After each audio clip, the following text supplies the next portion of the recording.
busy old year, and if the pundits are to be believed, I'm a dangerous far-right extremist, conspiracy crank, green woke lefty, and now, apparently, I'm a political terrorist as well.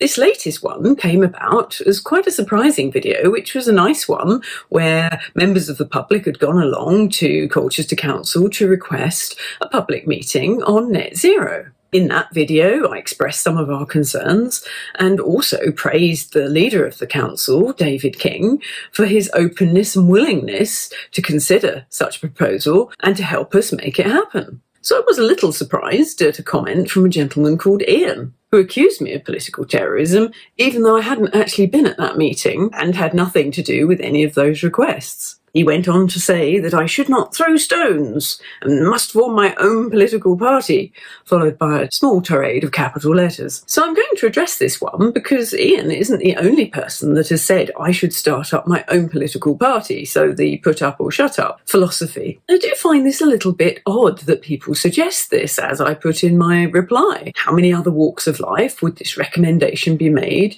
if there was a service people are dissatisfied with? The example I gave, as you can see, is about a dentist. I gave that example because I do not wish to become a politician any more than I wish to learn how to be a dentist in order to drill my own teeth.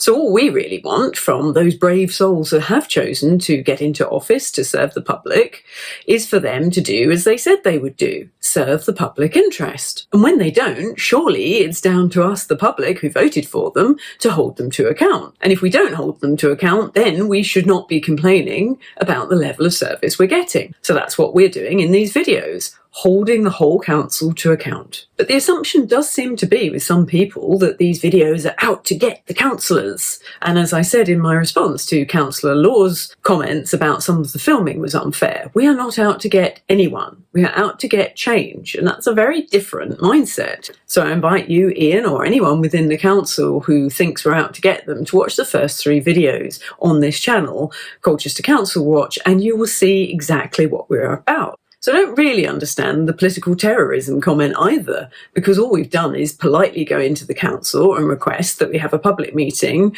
on a most important topic that everybody in the local community should be involved in and have a chance to ask real experts their opinions and any questions and concerns they may have about the environment. And this request has only come about after 9 months of following the council's way of doing things, i.e. coming along to have your say, emailing the council back and forth, and not getting anywhere because of the biased beliefs of some of the council officers. They say one thing publicly. We're always open to considering new evidence and new facts and adapting our strategies and our policies if new information comes to light.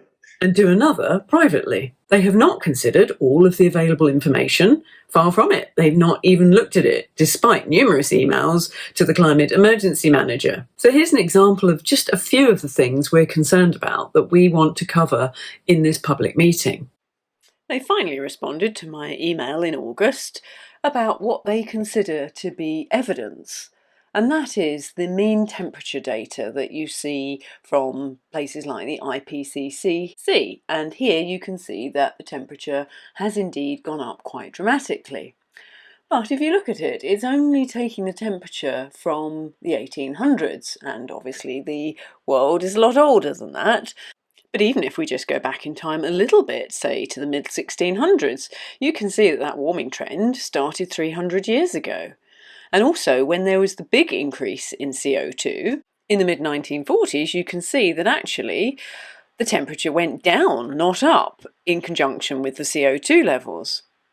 And if we go back 10,000 years, you can see there's been some quite dramatic changes in temperature. And one, we're nowhere near the highest temperatures that have been in the past, which were absolutely nothing to do with us.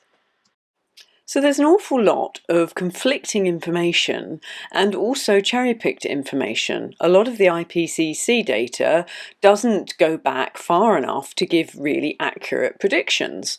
And their modelling has been up to 3 times higher than the actual record. So Makes it very difficult for people to really get to the truth of the matter.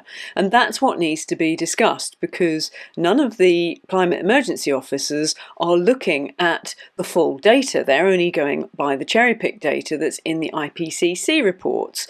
And that is an organisation that was set up to monitor man-made climate change, not just the climate, but man-made. So right from conception, there is bias baked into it. And anyone that wants to get funding from any of these organisations has to promote man-made climate change, or they just will not get the funding and will lose their jobs. So we want to hear from people that aren't financially dependent on their viewpoint. So the experts we want to bring along are both retired, so they can speak freely. And a stipulation for all the speakers is they must bring evidence. Everything we've had from the council says what they believe. We're not interested in people's beliefs. You can believe in absolutely anything you like in your personal capacity, but when you are here working for us, we want evidence-based, fact-based decision making, and we're not getting that. As you can see from the sheer number of times the word believe has been used, because I've never heard believe used so many times other than in that song I Believe I Can Fly. And whenever I read through any of his emails, that's all I can hear in my mind, the climate emergency version of I Believe I Can Fly, which, if I'm feeling particularly mean, I will share with you at the end of this video. So how can councillors be expected to make evidence-based, unbiased decisions when they are not getting all of the information from the council officers? They can't. So a public meeting with renowned experts bypasses all of that. The councillors will hear the information firsthand, and they'll be able to interact and ask questions of these experts about any environmental concerns that they have. And then once they've got this knowledge, they'll then be able to make informed decisions. And that's why we want this public meeting. So it's for educational purposes. And that's not to say anything within the council will change as a result, but at least if they are properly informed and have all the information, there's a chance that it will. And that's all we ask. None of the councillors are being forced to change their mind.